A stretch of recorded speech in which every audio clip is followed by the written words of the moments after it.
18वीं कहानी, विद्या क्यों नष्ट हुई। उज्जैन नगरी में महासेन नाम का राजा राज करता था। उसके राज्य में वासुदेव शर्मा नाम का एक ब्राह्मण रहता था, जिसके गुणाकर नाम का बेटा था। गुणाकर बड़ा जुआरी था। वह अपने पिता का सारा धन जुए में हार गया। ब्राह्मण ने उसे घर से निकाल दिया। वह दूसरे नगर में पहुंचा। वहां उसे एक योगी मिला। उसे हैरान देखकर उसने कारण पूछा तो उसने सब बता दिया। योगी ने कहा, लो, पहले कुछ खा लो। गुणाकर ने जवाब दिया, मैं ब्राह्मण का बेटा हूं, आपकी भिक्षा कैसे खा सकता हूं। इतना सुनकर योगी ने सिद्धि को याद किया।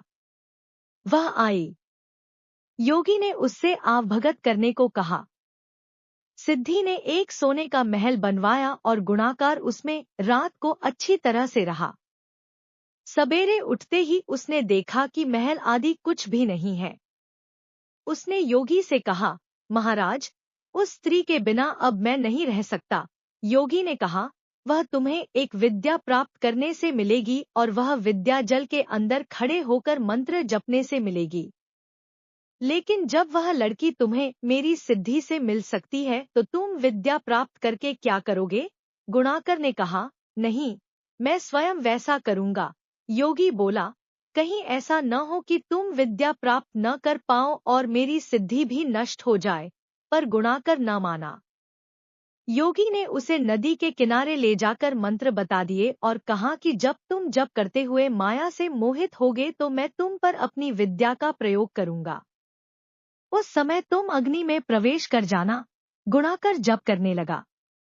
जब वह माया से एकदम मोहित हो गया तो देखता क्या है कि वह किसी ब्राह्मण के बेटे के रूप में पैदा हुआ है। उसका ब्याह हो गया, उसके बाल बच्चे भी हो गए।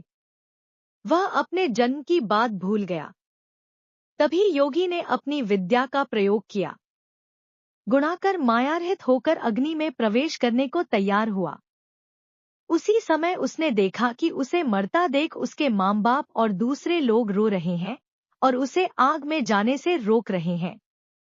गुणाकर ने सोचा कि मेरे मरने पर ये सब भी मर जाएंगे और पता नहीं कि योगी की बात सच हो या न हो। इस तरह सोचता हुआ वह आग में घुसा तो आग ठंडी हो गई और माया भी शांत हो गई। गुणाकर चकित होकर योगी के पास आया और उसे सारा हाल बता दिया। योगी ने कहा, मालूम होता है कि तुम्हारे करने में कोई कसर रह गई। योगी ने स्वयं सिद्धि की याद की, पर वह नहीं आई। इस तरह योगी और गुणाकर दोनों की विद्या नष्ट हो गई। इतनी कथा कहकर बेताल ने पूछा, राजन, यह बताओ कि दोनों की विद्या क्यों नष्ट हो गई। राजा बोला, इसका जवाब साफ है। निर्मल और शुद्ध संकल्प करने से ही सिद्धि प्राप्त होती है। गुणाकर के दिल में शंका हुई कि पता नहीं योगी की बात सच होगी या नहीं।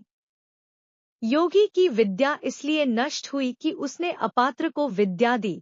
राजा का उत्तर सुनकर बेताल फिर पेड़ पर जा लटका। राजा वहां गया और उसे लेकर चला तो उसने यह कहानी सुनाई।